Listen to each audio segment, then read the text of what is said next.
Bismillahirrahmanirrahim. Assalamualaikum warahmatullahi wabarakatuh. Perkenalkan, saya Iska Fatmawati, SPDI. Saya adalah seorang guru agama, ahli pertama guru agama Islam di SMA Negeri 24 Garut, Dinas Pendidikan Provinsi Jawa Barat. Pada kesempatan kali ini saya akan mencoba membahas tentang pemecahan masalah terkait hal-hal yang memang ada di dalam sebuah kelas.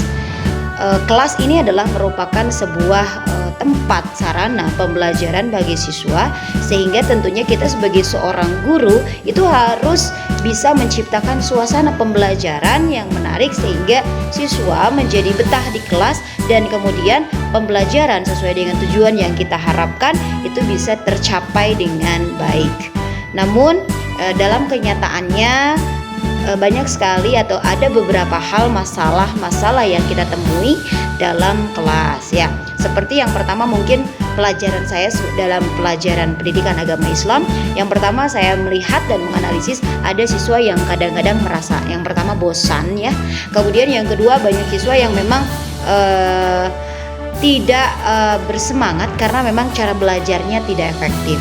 Kemudian yang lainnya adalah lingkungan belajar yang memang tidak kondusif, dan yang terakhir adalah bermasalah biasanya siswa tersebut dengan teman ataupun guru, dan hal ini membuat siswa tersebut tidak nyaman atau tidak betah berada di lingkungan sekolah. Seperti itu khususnya di kelas ya. Namun tentunya bagi kami sebagai seorang guru, tentunya bagi saya khususnya pendidikan agama Islam yang tentunya dalam pembelajarannya bukannya ilmu pengetahuan saja yang disampaikan, namun dalam pembelajarannya itu lebih mengedepankan selain ilmu adalah akhlak atau budi pekerti.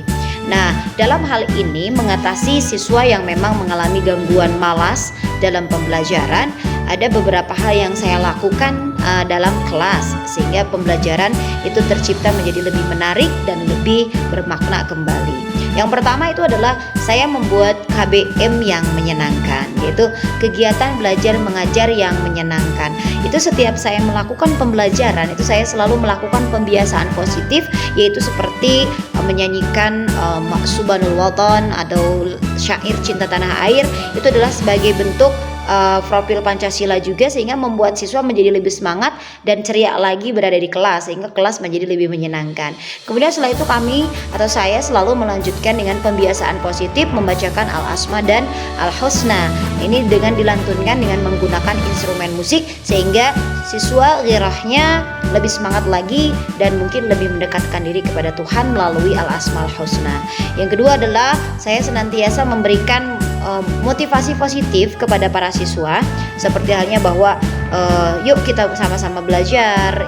Kalian bukan hanya belajar di sini, namun kalian ini jihad di sini. Karena jihadnya seorang siswa adalah belajar dengan baik, seperti itu ya. Jadi memberikan motivasi kepada siswa bahwa belajar itu adalah hukumnya wajib. Kemudian siswa harus semangat dan harus melawan rasa malas tersebut, karena saya bilang bahwa itu adalah hal merupakan gangguan dari setan ya. Seperti itu. Kemudian yang ketiga, saya mendorong siswa agar senantiasa aktif dalam bertanya. Makanya dalam kegiatan pembelajaran itu seringkali saya menggunakan metode diskusi, karena di sini lebih mengedepankan kepada siswa sebagai titik pusat pembelajaran atau student centered approach gitu ya.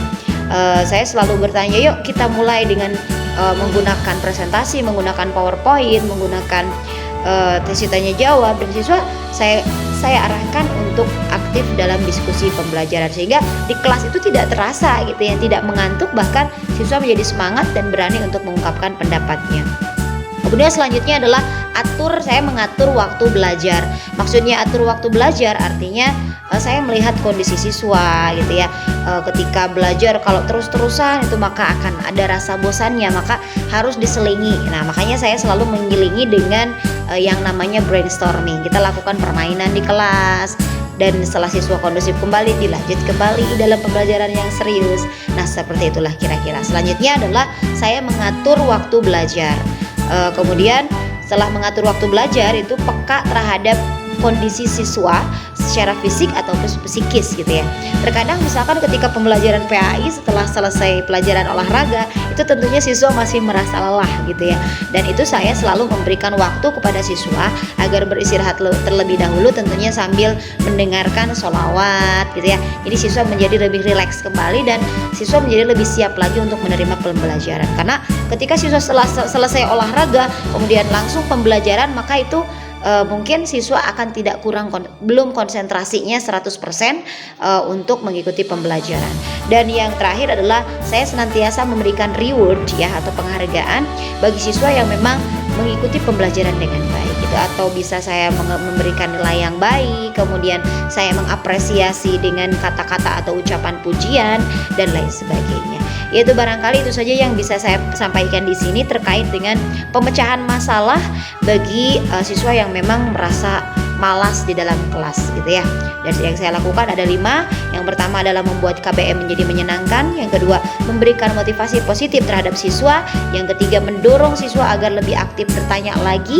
Kemudian mengatur waktu belajar, peka terhadap kondisi fisik dan psikis siswa.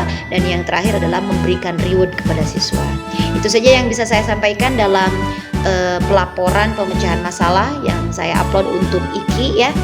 Itu saja, terima kasih dan mohon maaf apabila ada kekurangan. Mudah-mudahan bermanfaat. Wallahul muwaffiq ila aqwamit thoriq. Assalamualaikum warahmatullahi wabarakatuh.